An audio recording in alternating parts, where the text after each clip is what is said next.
Most people make decisions based on their emotions and not so much on their intellect. And there's a balance. It needs to, I think, the most important decisions in your life have to be intellect. And then you can certainly do a trip to Florida, like what you and I do, and head down and say, hey, we're going to Florida. You're doing it. That's not a life-changing decision if it was a mistake. It's not. How can it even be a mistake? It's usually the right thing. Small decisions that are impulsive are okay. But the thing is, impulsive decisions can kill you. They can really kill you. It's a serious thing. And it's whatever decision that somebody makes that is against their physical or mental health and their future and their family's well-being. It's very easy to make those decisions on the fly and not realize it. Hey there, do you want to skip the trial and error in real estate investing? Visit my website, dwanderful.com. I will show you how to do double your income in no time at all. A broke single mom fired from Denny's becomes America's most sought-after real estate investor. How does that happen? Well, that's me, Dwan Benton-Twyford, a.k.a. Dwanderful. But it doesn't stop there. I, along with some amazing guests, are going to teach you everything there is to know about investing. Listen, success is not exclusive. I can teach you, you can have it too. I can share with you. So I want you to join me for season 5 of the most wonderful real estate podcast ever. Cheers. Hey, everybody. Welcome to the most wonderful real estate podcast ever. I am so excited that you are here with me in season 5. Can you believe it? It's been 5 years since we've been going. So we have so much to celebrate and so much to be thankful for. I'm so excited for all my guests that are in my season 5. One of them is the gentleman I'm interviewing today. So I just appreciate all of you. I always ask for likes, subscriptions, reviews, 5 stars, of course. Keep following, keep making the Dwanderful universe get bigger and bigger, because you're just really doing a great job helping me build my little slice of the pie. So this is the most wonderful real estate podcast ever. My name is Dwan Benton-Twyford. I'm your host. I'm America's most sought after real estate investor. And our motto at Dwanderful is people before profits. So if that resonates with you, you're at the right place, the right time. I'm your girl. And today we have Joel Friedland, and he is our wicked smart guy today. So how are you, Mr. Joel? I am doing great. Friedland. Friedland. You said Friedland. Did I say that? I said Friedland. Yeah. No. Friedland. No. I even wrote it down in 2 syllables. So do you edit or do you no, we're just rolling. Fly? We are rolling Friedland. I think I just said fast with my southern twang. Okay. That's what it was. Friedland. So first off, I want to welcome you to the show. Yes. And we like to start off, we have a toast. So you have something there that you're drinking? Oh, what do you have? Coffee. Oh, I have cranberry juice. So cheers. Cheers. Hey guys, grab a drink. I might throw a little vodka. I love iced coffee. I drink iced coffee all day long. Oh my God. If I drank coffee all day long, I feel like my heart would stop. Everybody just take a stretch and get ready and listen to what Joel Friedland and I have to talk about.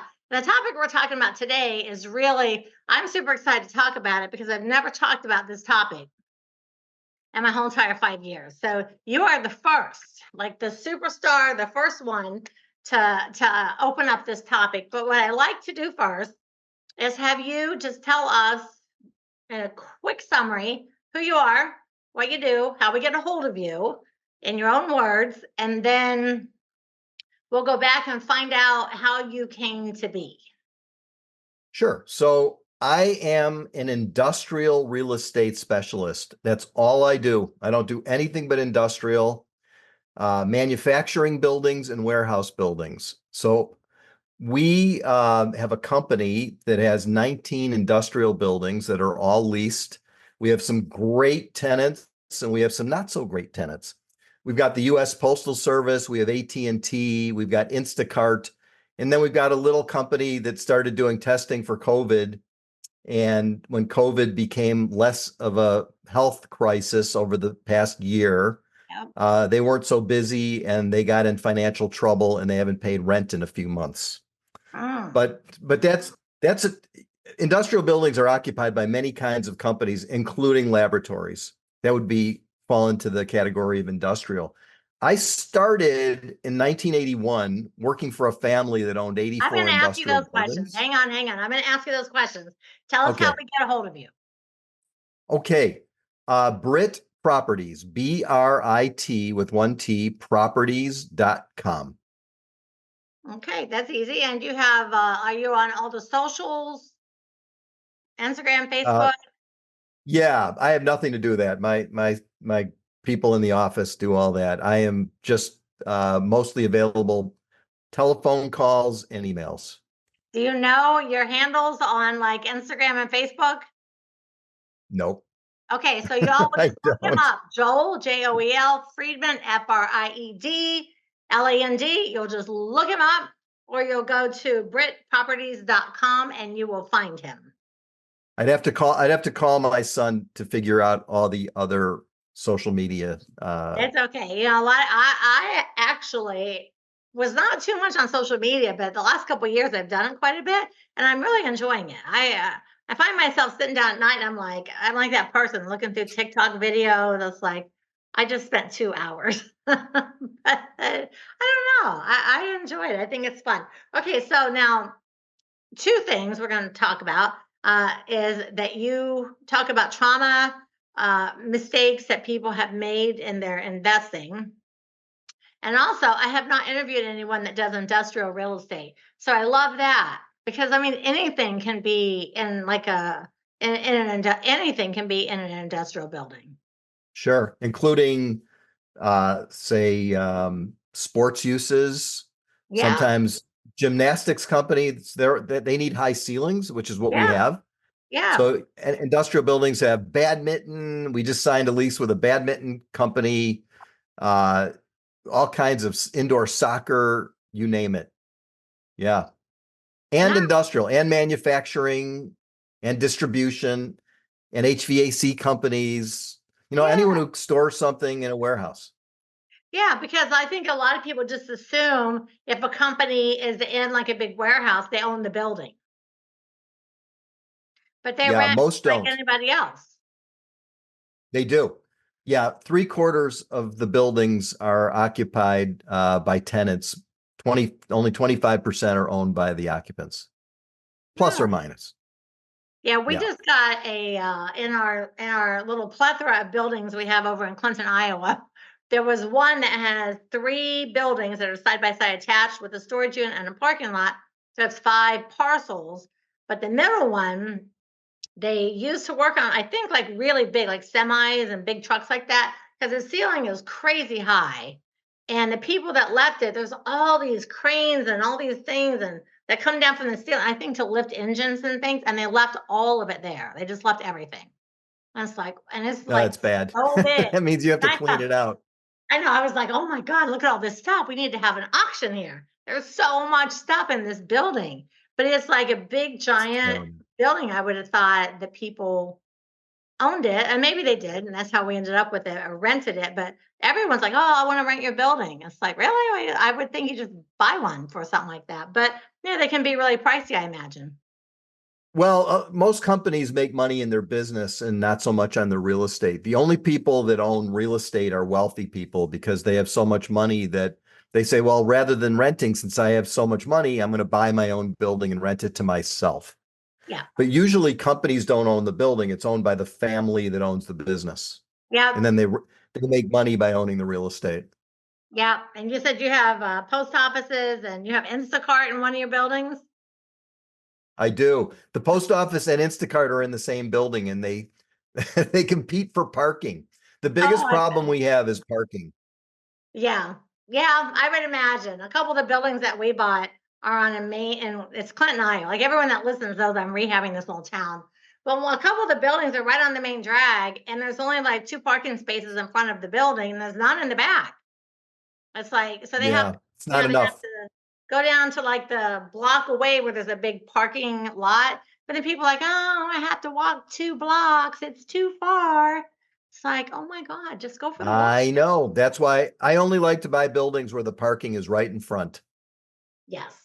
Yes. I was like, oh, Yeah. people won't mind. They'll just walk a block. It's no big deal. But you'd be surprised how many people are like, it's I want to walk. It's like, really? The store is as big as that parking lot. You're going to walk the whole store.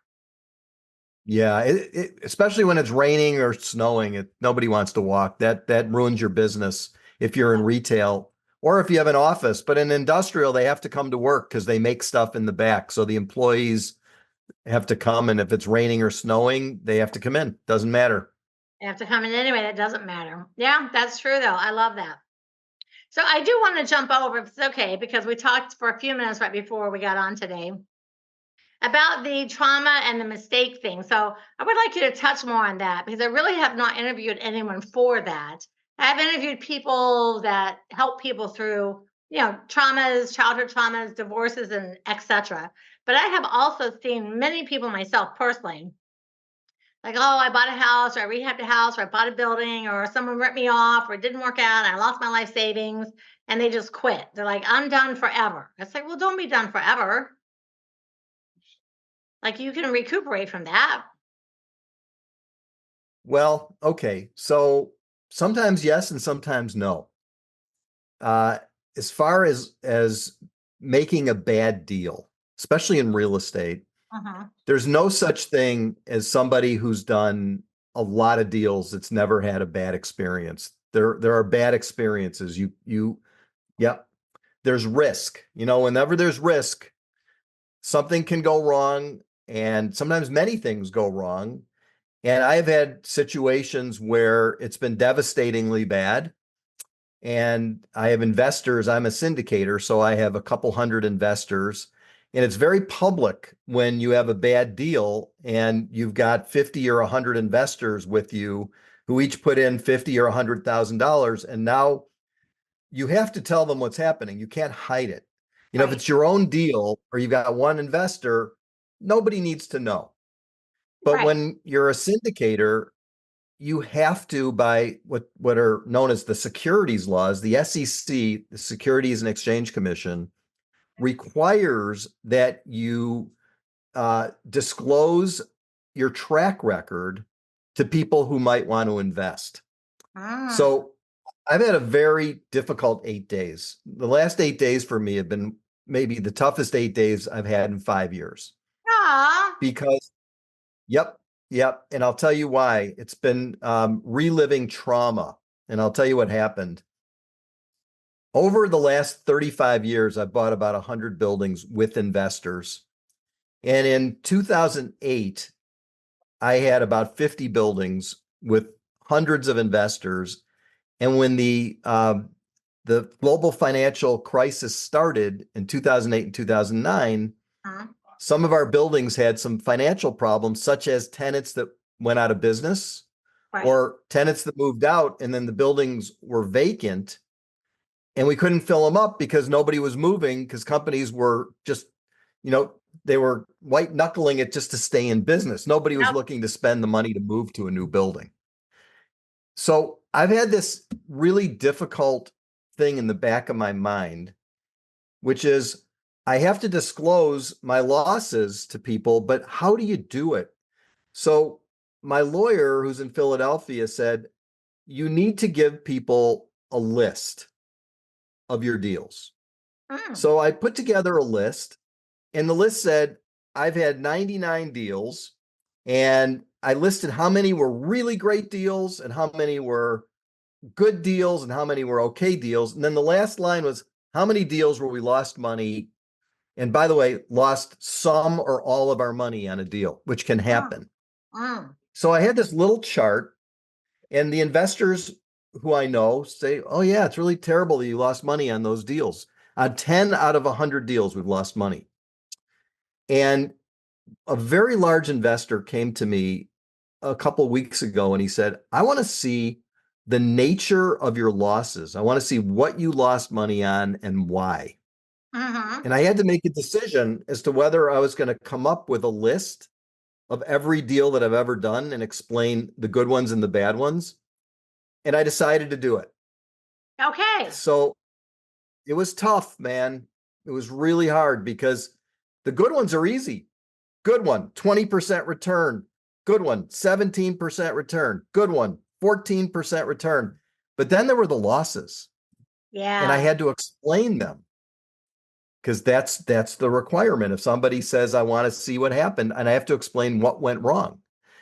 And when I went through those things back in '08 through the aftermath of the crisis, which was all the way really through 2016, struggling to keep buildings uh, from going back to a lender, just really working hard to make it right. Um, so for the last 8 days, I've had to relive the specifics of all those terrible things that happened. And I made a list of what went wrong, and then I explained it in a paragraph. Here's what went wrong. And it's Mhm. really interesting. It's like, I don't know if you're familiar with the 12 steps of recovery for people who have addictions, I don't know but all 12, but I'm familiar with it. okay, I'm very familiar with it. And step one is really admitting that there's a problem, admitting that you're a gambler or you're an alcoholic or a drug addict or a food addict or a sex addict or whatever you might be.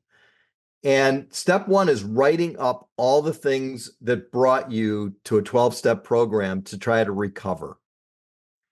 And more or less, my list was 10 things that brought me to the place that I was, where I felt that some of my deals were too risky.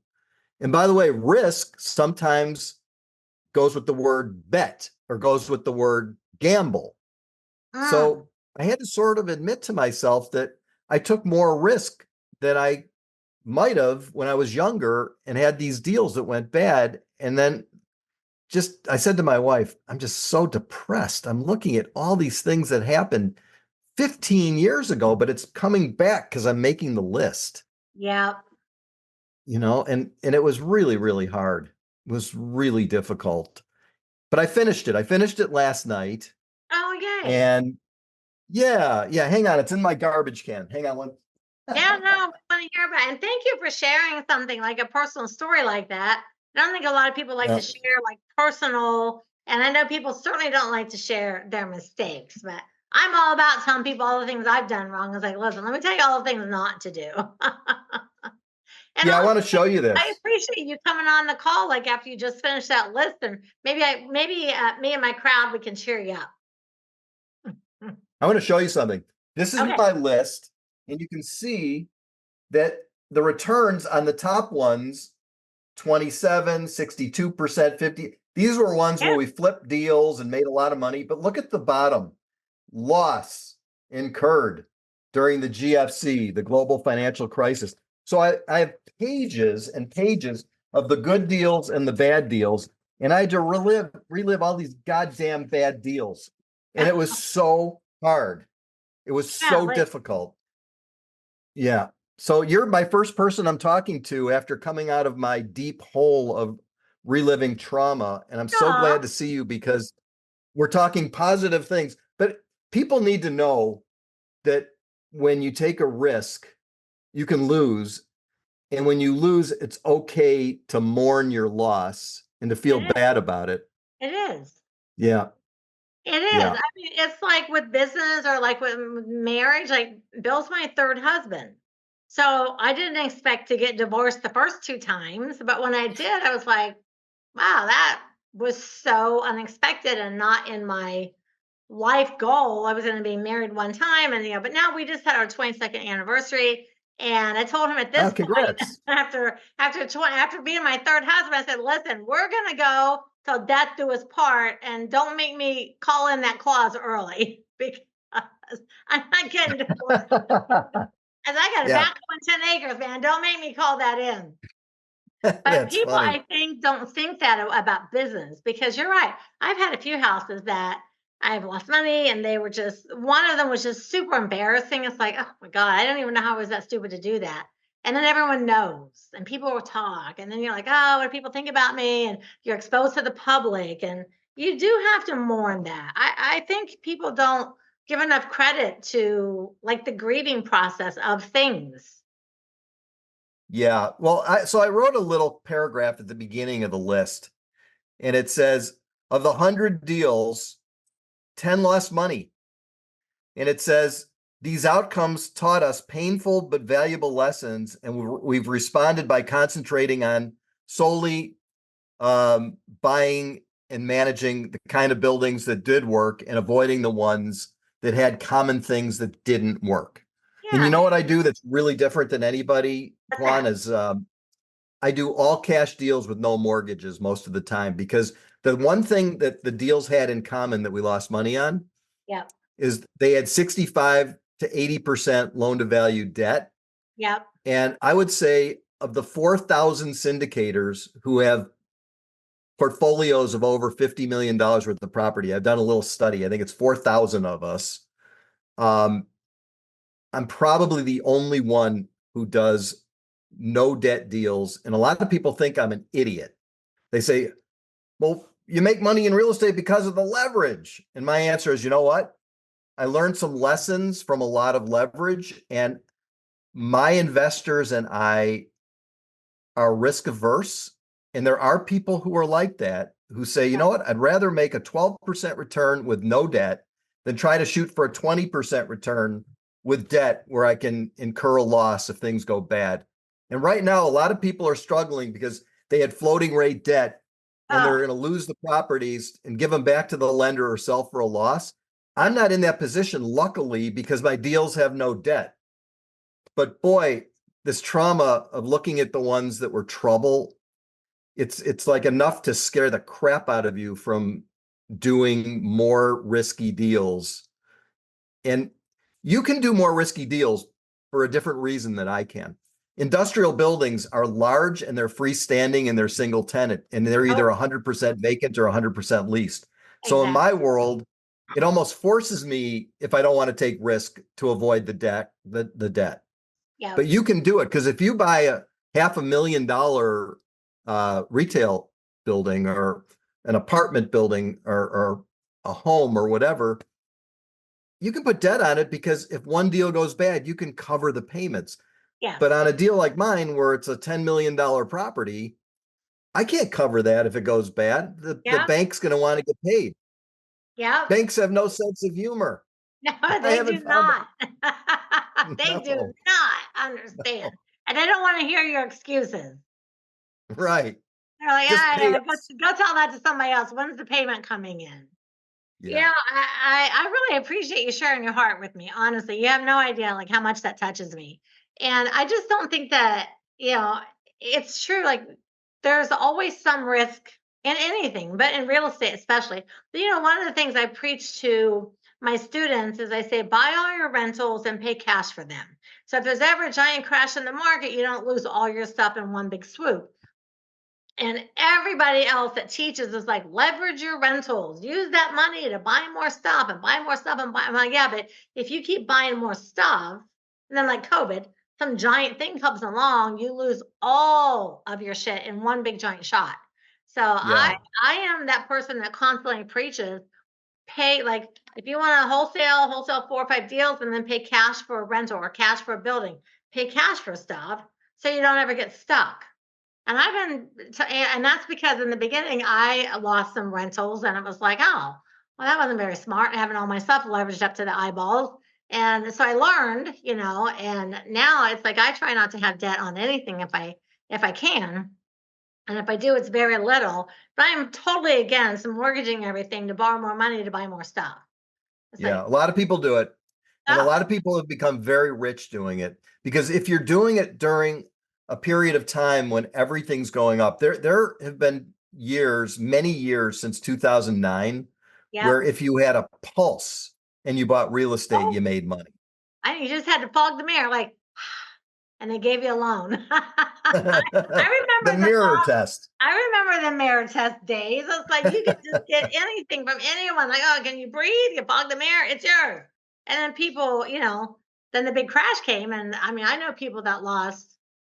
hundreds of millions, 50, $100 million, people that owned, 300, 400 rentals and just like got completely wiped out. It's like, oh my God, Yeah. how is that Yeah. possible? Yeah. I nearly got wiped out. I worked tooth and nail after 2008 to Uh-huh. keep from getting wiped out. And I was able to keep all 50 of our buildings. I kept for multiple years after that happened, although I had to finally give up on a bunch of them where we had to sell them for less than we would have gotten had we waited until now. They're probably today worth double what we sold them for in 2012. Oh, And if probably. I just had the staying power, we would have done great. But when you're under pressure to pay the bank and pay the taxes and the insurance and the maintenance and the utilities, it makes it very difficult if a bunch of bad ones happen all at once. And Yes. that's what's happening to people today with these damn floating rates where they didn't realize that 4% interest rates on loans wasn't normal. It was abnormal. Uh-huh. Normal is probably 7% loans. Yeah. You look back on the average for the last 50 years, there were just 11 years, 12 years where it was that low. And when I got in the business, interest rates were 10%. Uh-huh. I So, remember. yeah, I yeah, remember. I remember when they were high, and then it's like there were those little 2% loans there for a minute. It's like, oh, buy as much stuff as you can. That just is so cheap. Are you enjoying this episode? Make sure you don't miss a single solitary episode. Click subscribe, like, follow, all the things so you'll get notifications whenever time a new show comes out. And let your friends know about it too. It's amazing. All right, so if you want to learn more about real estate investing, just reach out to dwanderful.com. I'll send you some free stuff. Back to the show. So when yeah. someone goes through like that, like you just wrote all the things out and you had, 100 properties, there's 90 good, there's 10 bad, and you worked yourself through that. What is the next step that someone would take to be like, okay, I went through it, just like you showed us. These are my deals, here's my thing. I still want to stay in business. I still want to keep moving forward. Like, what is your next step going to be? Well, I think it's to get to know yourself better. It's I think it took for me, it took counseling and meditation and doing a lot of group work and journal writing and talking to my wife and talking to my family and friends and talking it through and figuring out, whether I have the stomach to even go through any kind of downturn or loss again. And then if the answer is yes, what's your line in the sand that makes you feel safe and that makes you feel like you're using good judgment? I think that good judgment or common sense is extremely uncommon.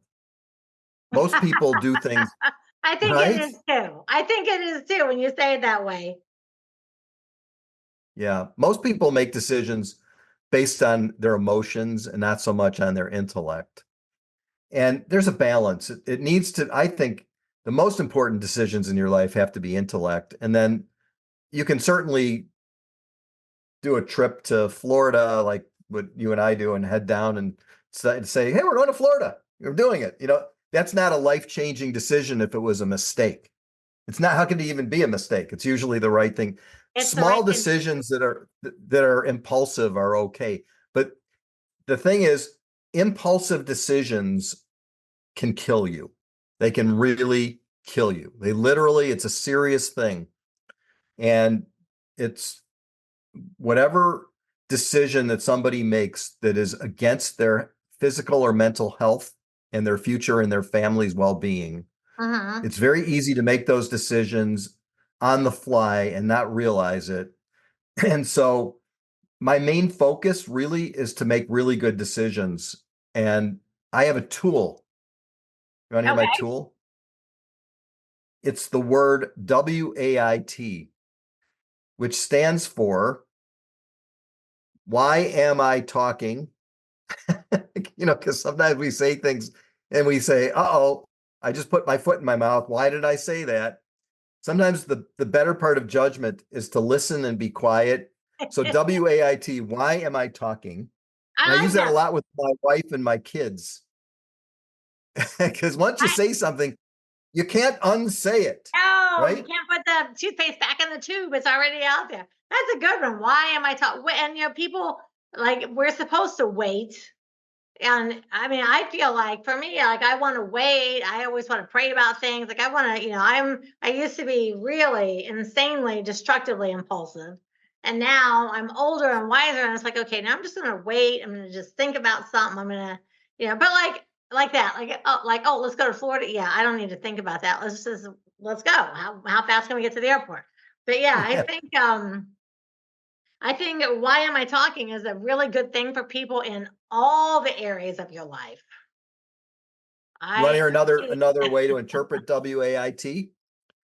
I journal a few times a week, uh-huh, and I journal on things that I'm struggling with that are major decisions where I want to make a good decision. uh-huh. WAIT also stands for in journaling, what am I thinking? You know, I'm like writing really things thinking down. through, well, what is it that exactly I'm trying to accomplish? And is it helpful or is it hurtful? And am I hurting somebody or myself? Or am I going down the wrong path? So what am I thinking is really important too. And that's that. So the WAIT is a tool for me for those two avenues. Yes. And getting back to what do you do to restart after a loss? I think it's study what you did wrong and try not to do it again. Yeah. I mean, that's how, like I said, Bill's my third husband. So on the first Yeah. two, I look back and what did I do wrong? Well, see, I married one after I knew him for 3 weeks. I married one after he moved in with me after the second date. I was like, okay, maybe like a little too quick. Maybe this time I'll just like date and kind of wait, test the waters. And then now 20 years later, not being so impulsive ended up being a good thing for me in that arena. But There's a yeah, lot of luck involved in making decisions too. You know, circumstances can go against you yeah, that aren't your fault. yeah. You know, you can really get screwed up from things that happen, illnesses that happen to you or your family members. You can't prevent most of those. Yeah. I had a partner who was 48 and he got a form of blood cancer and he died at 48.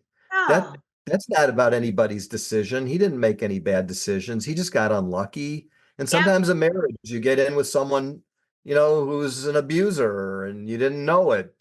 They were charming and you got married and boom, they're verbally or physically abusive and you didn't see it coming. You can't That was know husband that number if one for someone's me. hiding. What? That was husband number one for me. It's like it didn't take me long to realize it's like, oh man, I really, really got myself up in the hot water right now. I shouldn't have done that. So I Yeah, get it. yeah. My But what's the mother's a therapist.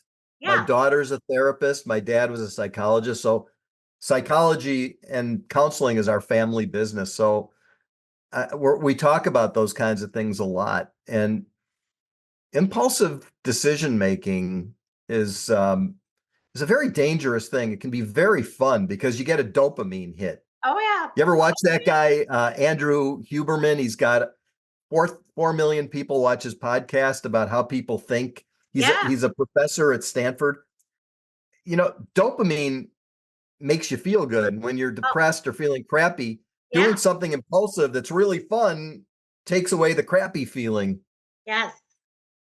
I have a friend who went out and bought 3 new cars. He's very wealthy, but I called him the other day. I said, "How are you?" Oh, he said, "I bought a McLaren and I bought an Aston Martin and I bought a Maserati." And I said, "Why did you do that?" He says, "I was in too good of a mood." Ah, I said, "Mm, but did yeah." they help him feel better or not? Like, No, he regrets it. He's got lots of regret. He was telling me the other day, he says, I wasn't thinking clearly. I just felt like I needed to go buy stuff.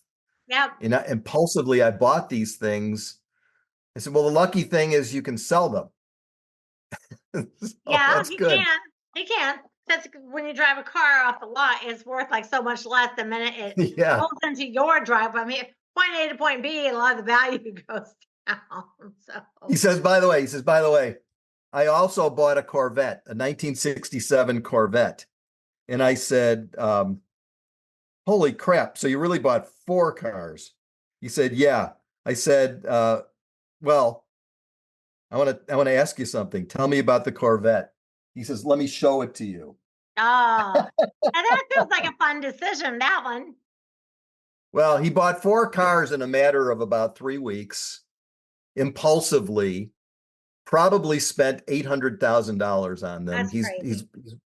He can afford them, but those were impulsive decisions, and he does regret them. And now his wife's mad at him, his son's mad at him, like, Dad, why'd you do that? He Yeah. said, I was feeling really good. Yeah, no, I get it. I do definitely get it. So I like the fact that and honestly, I mean, I certainly not to minimize your feelings, but if you did 100 deals and 10% there was a loss of money or something, for the win, 90% was great. Like in Yeah. life, if we win at 90% of everything that we touch our finger to, I think that's way high on the chart of success. In school, that's an A minus, Yeah. right? So It's not even a B, it's still an A. So yeah, but you and I agree on this, I'm sure of it, that entrepreneurs are risk takers, they and have. sometimes what made them so successful was being impulsive. Yes. And sometimes they're afraid to stop being impulsive because they think that's the X factor ingredient that made them so successful, and they're afraid to become more calm and more thoughtful. But that's why entrepreneurs who grow their companies to be very big hire professional managers, because professional managers are not impulsive. They're data driven. And what we make the mistake as entrepreneurs is we keep building and building and building and building somewhat impulsively, and a mistake can happen and it can topple the entire empire.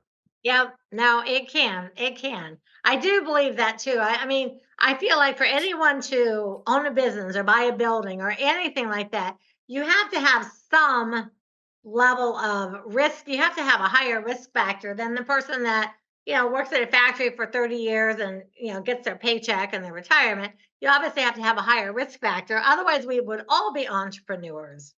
But I think Right. at some point as an entrepreneur, you do have to. And I think that's what about like a decade ago. I was kind of like, we've done this, we built this, we own all this. Like, does it stop or do you level up or do and then we start buying those towns in Clinton, Iowa. It's like, let's just work on this town. Let's spend like 5 years and let's work on this town and kind of see where do we want to go next after we do that. So we're sort of like we're in a building working, but like kind of hold. Like let's just work on this town for a while. We're both 65. This will be a fun project till we're 70, and then we'll see. Yeah. And you know what you've got on that I have to say is probably the most important thing is you've got to laser focus on one thing. Yeah. When you laser focus on one thing, you're likely to be successful. And when you are all over the place, you're likely not to be successful. You're Yeah. likely to do things that will take you down because you're all over the place. There's an old saying, I'd rather do one thing 10,000 times to be successful than do 10,000 things once. Yeah. And you know who that really applies to? Doctors. If you need surgery, if you have kidney cancer, as an example, my mother had kidney cancer and 2 months ago she got diagnosed. Who do you pick to do the surgery? You pick the kidney surgery doctor Yep. that's 40 or older, who's Yeah. done about 500 of them a year for Yes. the last 10 years. He's done 5,000 kidney surgeries. Yes. That's who you trust. You trust someone with the laser focus, and they're going to be the ones who are sought after. So in my case, I do nothing but industrial, nothing but Chicago area, because it's a giant Right. industrial market where money can be made. And where the cap rates, by the way, are much better than on the East Coast and the West Coast, where Yeah. cap rates are in the sixes. And in Chicago, it's about 8, which is Wow. really Nice. important. That's a good But cap it's a rate. laser focus with a laser focus on avoiding debt. And so, I do one thing. I'm like the kidney guy, and you Yeah, are too by doing Clinton. Your yeah, commitment is to Clinton to do lots of things in one place. That is genius. yeah, that's it. So we have 26 parcels altogether. And the only reason we ended up with that is and by the way, I'm sorry to hear about your mom. No, she's I, okay. oh, that's so good. I agree with that. I just had a hip replacement a couple months ago, and the first surgeon I saw kind of does like a lot of joints. And I was like, Yeah. no, no, I'm No. 65 years old. I need like a full hip. I want a person that lives and dies on hips, you know. Yep. And that's who I got. It's like actually the number one guy. Someone referred me to him, and somehow someone else canceled. I got a spot earlier, and I was like, done. And he's like, oh yeah, I do like 250 a year minimum.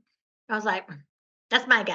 And he's like 50. It's like, That's the way to go. that's my guy. Yep. He's done, he can do these in his sleep. Cause I could not agree more. I don't want the person that's all over the map. Like, I don't want anybody testing anything on me. It's like, no testing is going on over here. No, Like, I'm not taking no, any you don't want to be the medication. guinea I'm not pig. taking any shots. I'm not taking anything. If you're testing the waters, I am not your girl.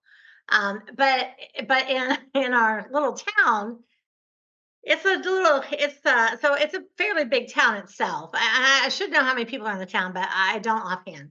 But the downtown is like 3 blocks this way and 3 blocks this. It's a little 9 block area, and it's right on the Yeah. river. And they're doing like this city rebeautification, and we're like, oh, build from there. We go there to visit family, and I was like, this little town. And I used to always keep saying, like the last decade, this little town just needs some love. And then we made a phone call. We saw a building for sale, and we bought a building. It's like, oh, we're in this little downtown partnership.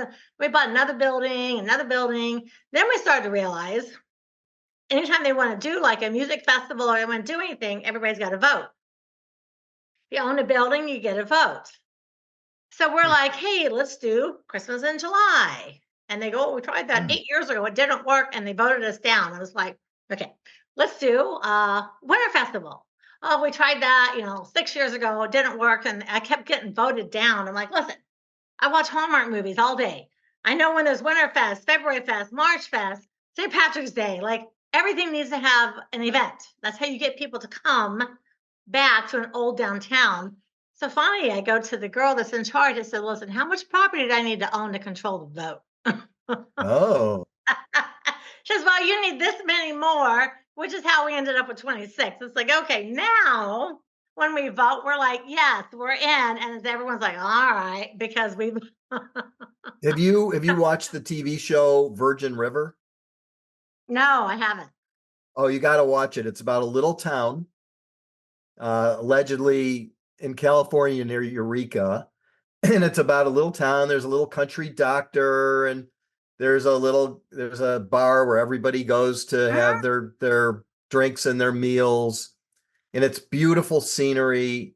It's one of my favorite shows that I've ever seen. It reminds me of your Clinton story. I have to watch it. And they have lots of festivals where they put things together, and people. You'll love this. You'll love if you got cable. Go watch Virgin River. You'll get addicted. It is so good.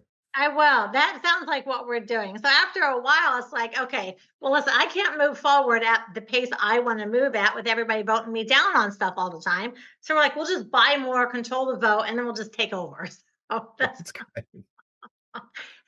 So I was like, well, how high is our risk factor? Well, it's 26 parcels high at this point. So, but you just, Maybe you'll become the mayor. that's what I always tell Bill. You can I said, become you the should mayor. be the mayor. You should be the mayor. And I want to be the mayor. I'm like, oh my God, it'd be so much fun. Just for like a year or two, just be the mayor. Like, that'd be so fun. Well, that's what happened in Virgin River. The country doctor is married to the mayor. See, there So you go. it's the same thing. So he could be Yeah, the mayor, and I could be like, like the landlord, the person right. that owns all the stuff. That's so funny. I tease all the time. I'm like, honestly, you should be there. But we know the mayor. And I'm like, I don't know. He might get mad if we're like, hey, you know what? We're gonna run. But Yeah, don't do that. Don't do that. funny. So I don't wanna make him mad. But yeah, I don't think too much paperwork, but it'd be fun just for like a year to say, hey, here's my town, and oh, by the way, I'm the mayor. I said maybe they'll give us a key to the city. So I don't know. Okay, so I want to ask you a couple more questions, but the next one is, what is the biggest goal that you have right now in front of you, Joel? Your biggest goal, and how can we at Wonderful, how can we help you reach that goal? Sure. We like to buy 3 or 4 buildings a year. Our average building is about $3 or $4 million. So because we do all cash deals primarily, we are looking to find some new investors in addition to the existing. We have about 70 regular investors who go into almost all of our deals. And I'm hoping to add a few investors every couple months that we don't know. Because if we do buy 4 buildings, let's say for 3 million each, it's $12 million. Yeah. And if people are putting in 25, 50, or 100,000, takes a lot of people to fill up each one with the It does. investor group. So that's the main goal. And the secondary, but maybe even more important, is we go door to door knocking on doors of industrial buildings to ask the companies inside, to ask the owners of the companies if they would Oh, consider selling. That's how we find our deals. that's a good idea. Yeah. That is a good idea. And you never know. We did the same thing. We asked some people like, hey, you interested in selling that building? Because that would like fit into our block. And they were like, we'll sell to you. It's like, oh, sometimes all Let's you gotta go. do is just ask. Let's do it. Let's Yeah, do it. let's Let's go. do it. I love Yeah. it. Okay, so we're gonna switch to complete topics here. Tell me your favorite band of all time. Earth, Wind, and Fire. Oh, I like Earth, Wind, and Fire. That's a good Yeah, band. they're the great group for dancing at weddings. Yeah. Yes, yeah, we saw that. Yeah, Bill just reminded me. We saw them. We were up in DC and they were at some amphitheater on the water. And we went, Uh, and I was like, and I went with some friends, and I was like, they're going to say, oh, we're going to a concert. And a few minutes in, I was like, okay, I know all this music. And I didn't realize it was at Earth, Wind, and Fire. I was like, oh my God. And it was so great. yeah, And they're what's your great. favorite food? Well, I have this restaurant called Ron of Japan where they have teppanyaki. They have these guys who are playing with the food on the table, on the grill right in front of you. Fried rice, steak, chicken, There you go. lobster, fantastic. Except then when we leave, they have that they put the grease on and they put the big fire up and all that. You walk out of there and you smell like grease. You do. So next time Bill and I are in Chicago, we're going to have some Japanese food and listen to some Earth, Wind, and Fire. There you go. There you I'll go go. with you. And, I'll go and with you. we'll come out. We'll hang out for a night. Okay, so one more time, just tell everyone how to get a hold of you. Brit Properties, BRIT with one T, BritProperties.com. Okay, BritProperties.com. Joel Friedman, Fried. I talk really fast. Friedland, Friedland. I have to say, I Yes. talk so fast. I did say it right in the beginning. I think I just talk so fast. It's like people are like, what did she say? And again, guys, you can hit me up at dwanderful.com. So I took Dwan and wonderful and I made a new word. So dwanderful.com. And I'm the same on TikTok, Instagram, Facebook, YouTube, everything at Dwanderful. And I always ask to do me a favor. If you had fun today, if you learned, if you listened, if you just, Joel really seriously shared his heart with us today, I appreciate that so much about you for doing that. It's really awesome. I just want you to subscribe and hit the little button so you are notified every time a new show comes up. If you want to watch this, because look how fun we are. They need to see us and watch us and not just listen. So if you want to watch us, you go over to my YouTube channel and it's in the show notes, Wonderful Real Estate, and watch the show today. Joel's awesome. I'm always awesome. And we're fun to watch. So some people, I always encourage people because, for me personally, Joel, I'd rather just sit down and watch people do a podcast because I like to watch and I like to see people interact. And I know people they listen when they're running and jogging and they're doing whatever. But if I'm exercising or doing things like that, I do everything in silence. Like I think and I get in my head and I do everything. I drive in silence and everyone's like, you drove a 4-hour drive and you listen to music. I was like, no, I just rode in silence. I'm thinking. I got stuff going on. I'm thinking through. That's how I process all my stuff. And so when I want to watch shows, I like to sit down and watch them on YouTube because I like to see the people and see the face of the person that I'm hearing their voice, as I like to match the face with the voice. So if you want to see us, we're on the YouTube. And also on my website, dwanderful.com. If you opt in over there, I've got a couple free gifts for you. So stay involved. Okay, last thing of the day, Joel. Last thing is I want you to give us a parting word of wisdom, but only a single word, one actual word. Mentorship. Hmm. Okay, mentorship. So that is our word of the week. All my wonderful people know that is our word of the week. What does mentorship mean to you?